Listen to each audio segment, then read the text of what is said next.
Assalamualaikum warahmatullahi wabarakatuh. Alhamdulillah, salatu wassalamu ala Rasulillah wa ala alihi wasallam.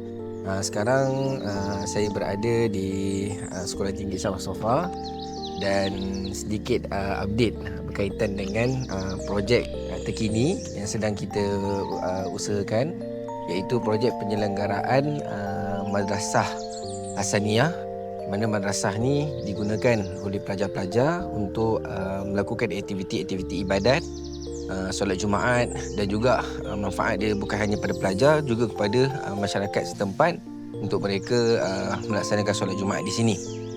Jadi seperti yang anda tuan-tuan dapat lihat, sekarang ni kita sedang dalam projek pembesaran Madrasah Hasaniyah. Kita sedang mengikat batu lah di kawasan koridor madrasah untuk kita tutup kawasan madrasah ni.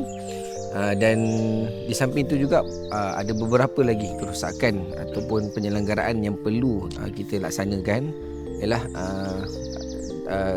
kerana kita sedia maklum bahawa madrasah ni dah lebih kurang 20 tahun sejak pembinaannya, dan banyaklah kerosakan-kerosakan yang berlaku. Antara yang perlu kita selenggara buat masa terkini dan buat masa ini adalah slab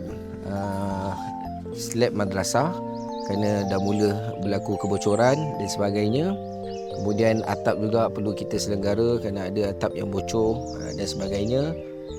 Kemudian penambahan aircon, kipas dan yang berkaitan. Oleh itu saya dengan ini menyeru kepada tuan-tuan, perempuan, muslimin, muslimat di luar sana untuk sama-sama merebut peluang ini untuk membantu kami dalam menyelenggara Madrasah Hasaniyah ini demi kepentingan dan manfaat anak-anak pelajar, penuntut ilmu di sini dan juga masyarakat sekitar yang berada di Sekolah Tinggi Sabah Sofa.